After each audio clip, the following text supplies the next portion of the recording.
Well, for sure, I felt a huge difference between the first set and last two, and I'm pretty happy that I got my level of energy up a little bit. And yeah, Arena made it difficult today for sure, and I felt like she was serving pretty solid. So it was hard to come back in third, but I'm pretty happy that I did.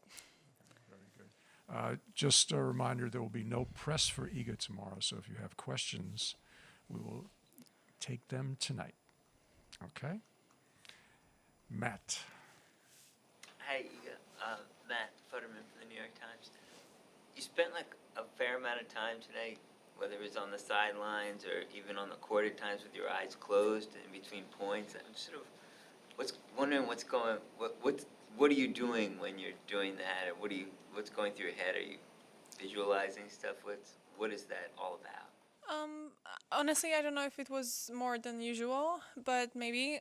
For sure, yeah. Today for me, um, you know, I knew I need to be good at like anticipation and actually being ready for the serve and having good like quick reactions. So yeah, between points, I tried to kind of visualize for sure, and also just remember the three basic things that I need to focus on before the point. And I don't know honestly if my eyes were closed or not, but I tried to do the same stuff as on any other match. Howard? Howard Fendrich with the Associated Press. When it comes to making adjustments during a match, like you did tonight after the first set, and you try to think about how to change things, how to make things better moving forward, could you explain a little bit how that thought process works for you? And also, is that something you think you are much better at than maybe you used to be? For sure, that's basically the reason that I'm able to come back during last season and this season.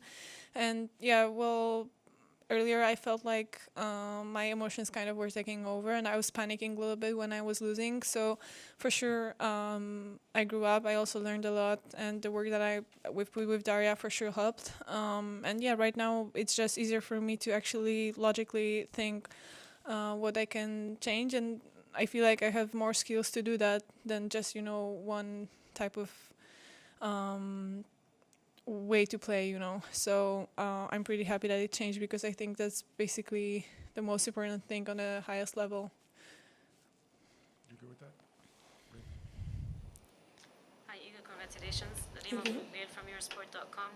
Iga, you haven't played ONS too many times to say that it's a whole rivalry, but it's a budding rivalry, and I'm wondering, how do you describe it? What kind of challenges does ONS pose for you, and just your relationship on and off court? Well, I mean, there are a lot of changes, because she's really solid player, and she's second in the race right now. And Wimbledon final, she didn't get points for that, but it shows that how much progress she has done. So she has different game style than most of the players. She has a great touch. So all these things mixed up, yeah, she's just a tough opponent.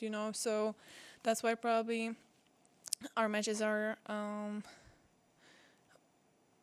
always kind of physical and really tight, even though the scores maybe, I don't know what was the score in Rome, but I remember it as a really tight match anyway, because there were a lot of ads, I think. So yeah, she's just a tough opponent, and she fully deserves to be in the final. So I think it's going to be a great battle. Brian? Brian Mahoney from the Associated Press. You obviously gotten to play a bunch of matches now in the big stadium. Wondering, have you gotten used to the noise? Obviously, you have a lot of fans who make a lot of noise, but also there's, airplanes you can hear, and some people say they hear trains on Armstrong. And, have you noticed all that, and does it take a while to get used to? I did, for sure. I didn't know actually if because you always, when you talk about this stadium, basically players are talking about the noise, and that is totally different than on any other slam. So I didn't know if I would be so focused to handle it. But actually, these two matches proved that that my level of focus is so big that I can do that. So I'm pretty happy about that. But still, yeah, I heard it today, but it just even when I was noticing it, I didn't want to kind of focus on that. I just, let it go, kind of, the thought or you know, the noise, and I think that's the best way to handle it. So, yeah. But, yeah, we can hear it for sure. Court. Courtney Nguyen, WTA. After that second set, 6-1, and seemingly kind of having that momentum getting broken right away and falling behind 2 love, what were you telling yourself that you needed to do through that final set? And it seemed very methodical and very clear within, I don't know, watching you, kind of what you were trying to do. But can you just articulate that?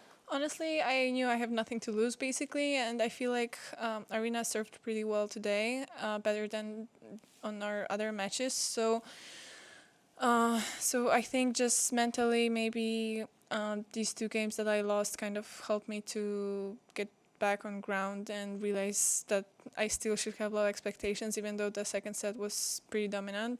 So, I tried to actually, I don't know, I think I backed out a little bit maybe on return, but I just went all in, and this time it actually gave me a lot, and the balls that I played went in. So I'm pretty happy because I feel like we were both kind of sometimes risking, because the pace was really, really high. So, yeah. Ava Wilds from the Washington Post. Congratulations. I'm wondering if both throughout the year and throughout this tournament, where you've had to kind of get out of a couple of tricky situations now, you spoke about how the conditions weren't your favorite, and same with the ball and everything. If your level of trust in yourself to kind of overcome all of those things if that's changed at all from maybe the beginning of the major season? That's a really good question. I feel like my level of trust should be for sure higher, but still, yeah, I'm that kind of person who's not yet trusting myself. If I feel like I trust myself for sure on clay and maybe on slower surfaces, and here I try just to accept that maybe sometimes I'm not gonna trust myself, and I still need to prove myself in a couple of matches, maybe against heavy hitters to see how it's gonna go, and maybe come back a couple of more times. But maybe I'm that kind of person who's never gonna trust myself, so I don't care, actually. It's not like it's something like negative for me. For sure, like having doubts is not nice, but I also find it pretty motivating to actually, try to get better and try to find new skills to get as close as to this trust as possible.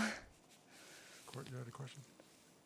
On that point, off of Ava's question, do you then, how do you feel then to make a major final at a tournament where maybe you weren't trusting yourself as much and you didn't necessarily come into the tournament with the confidence level that you had had earlier in the season? I just feel like the work that I did pays off, and I feel like even though I lost in Toronto and Cincinnati pretty early, you're gonna kind of have your chances, and you have to be ready during that time to actually use them and not be held on after, I don't know, some losses that you had. So I'm pretty happy that on this tournament I just was kind of fresh mentally to actually use the chances. And I'm pretty happy that even though maybe I wasn't feeling 100% perfectly from the beginning of the tournament, I was still able to get better and better and to play a really solid game, because it's the best thing, basically. Like on clay, I feel just perfect, So, but for me, actually winning when I'm not feeling perfectly, it's the best kind of, thing and best feeling, and the satisfaction is pretty big, yeah. Take a few more in English. Hi, Iga.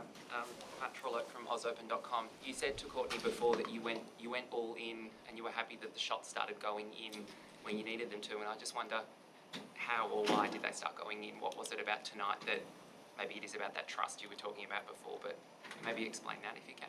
One more time, maybe it's... About, you said you went all in, Yeah. and the shots went in. So why did that happen?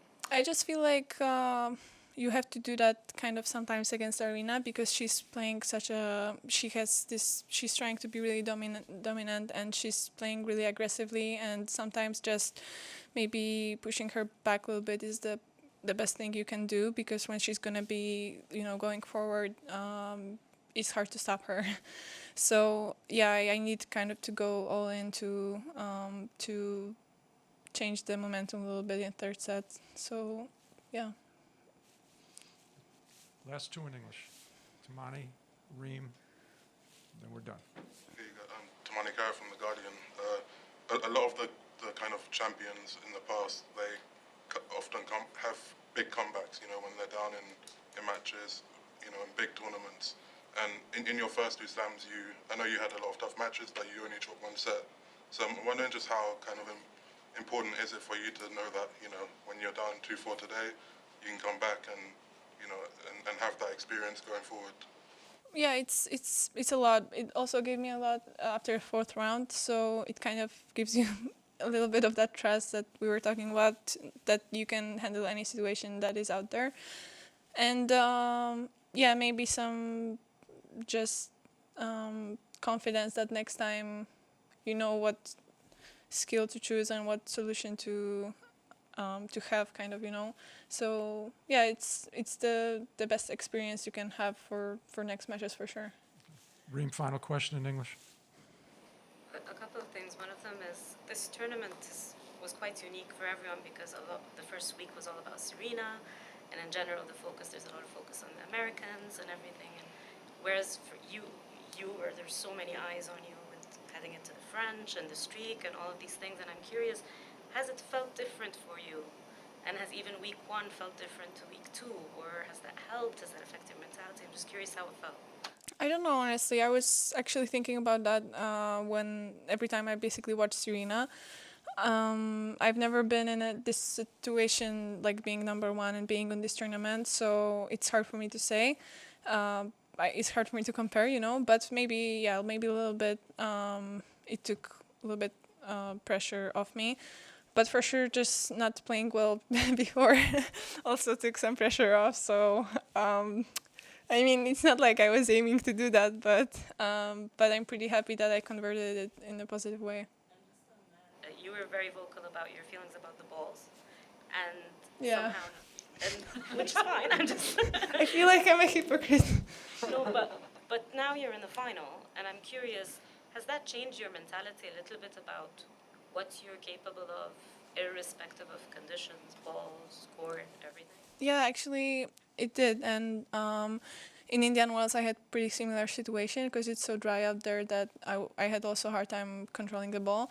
And at the end, I did, and I played some 3-set matches, but still I was the one to win it. So it's something that I needed, that I didn't have when I was younger, to actually be able to sometimes maybe not win ugly, but when you're not feeling 100% on. So it's great actually, because I feel like the best players out there who are able to do that are the biggest champions. So I'm also aiming to find that more and more often. Yeah.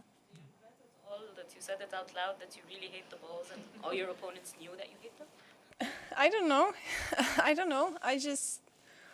It's not like I still, like it, but but I feel like I got used to this different game style and actually being really focused on finishing the shots and everything. So yeah. Okay, thank you. 6-7,